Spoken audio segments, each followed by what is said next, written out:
Après quasiment 4 années de fermeture pour travaux, le musée de l'Ordre de la Libération s'apprête à rouvrir ses portes. L'Essor vous dévoile en exclusivité les premières images du nouveau musée. C'est en 1967 que le général de Gaulle installe l'Ordre de la Libération au cœur des Invalides. La création de ce second ordre national français après la Légion d'honneur répond alors à plusieurs objectifs. Le but du général de Gaulle, il était d'abord sans doute de pouvoir avoir les moyens de récompenser les personnes, les hommes et les femmes, très peu nombreux à ce moment-là, qui avaient fait le pari un peu insensé de le rejoindre en prenant des risques tout à fait importants. C'était aussi pour le général de Gaulle un moyen politique de mettre en avant sa légitimité, notamment face à celle du maréchal Pétain, puisque novembre 40, c'est le moment où le général de Gaulle attaque très violemment sur le plan de la légalité le gouvernement du maréchal Pétain. Et puis finalement, créer une décoration, créer un ordre, ça a toujours été une prérogative régalienne, celle du chef, celle du souverain. Et en cela, le général de Gaulle, chef des Français libres, s'affirme comme une puissance régalienne. France libre, résistance intérieure, déportation, Vladimir Trouplin est notre guide au travers des 3 longues galeries du musée. Voilà, on est devant la vitrine de la 13e demi-brigade de Légion étrangère, qui est une unité d'une très grande importance dans l'histoire de la France libre, puisqu'à l'origine, en juillet 1940, les 900 légionnaires ralliés à De Gaulle forment 80% de la force militaire dite gaulliste, si vous voulez. Et puis ensuite, évidemment, le parcours combattant de cette Légion étrangère est tout à fait impressionnant, avec des participations à différentes campagnes, à toutes les campagnes finalement de 1940 jusqu'en 1945, avec des points d'or comme la bataille de Bir Hakeim en mai et juin 1942, la bataille d'El Alamein en Égypte en novembre 1942, campagne d'Italie, la campagne de France, les Vosges, l'Alsace, etc.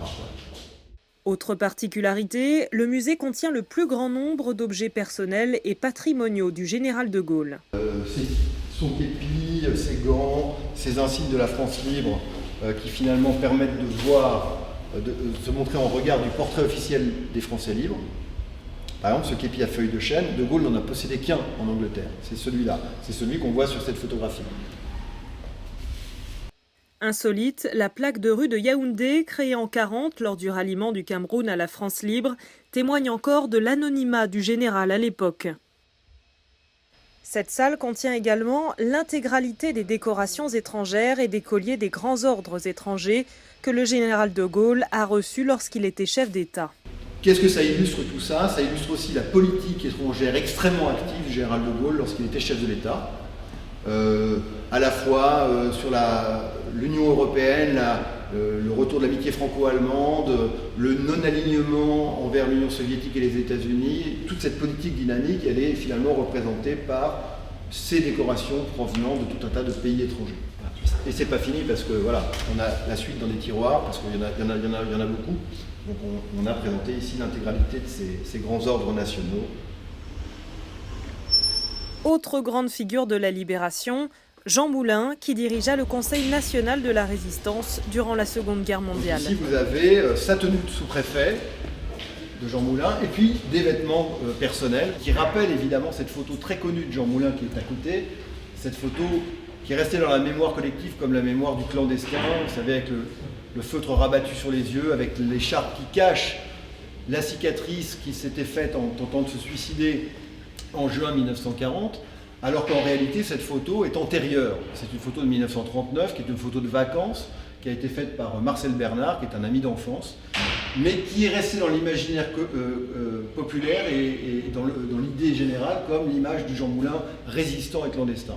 Alors ça, cette vitrine elle est consacrée aux transmissions clandestines, c'est-à-dire aux moyens permettant aux résistants de communiquer avec l'Angleterre à travers des émetteurs-récepteurs, à travers ce système qu'on appelle le S-Phone, qui est un système individuel, vous voyez, qui est sur ce mannequin et qui permettait de communiquer avec les avions en vol qui se trouvaient au-dessus de vous pour les guider, soit pour des largages de parachutage, soit même pour des opérations d'attaque de troupes allemandes permettant ainsi de préciser leur localisation.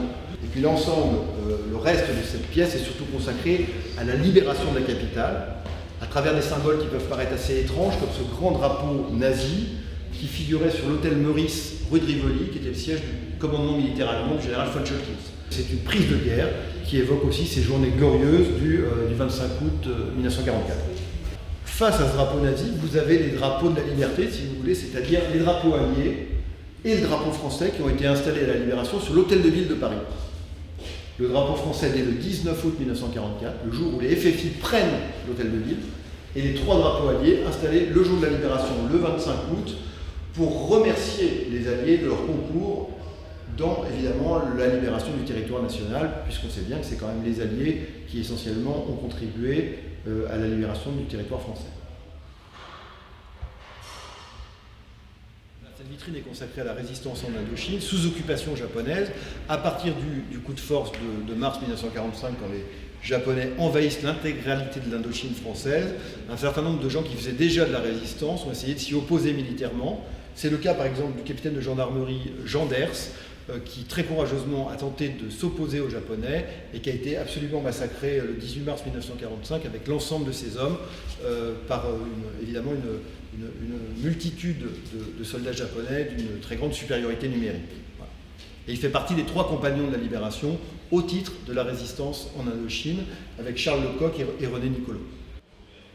Le musée rouvrira ses portes le 16 novembre, date symbolique puisqu'elle correspond au 75e anniversaire de la création de l'Ordre de la Libération par le général de Gaulle.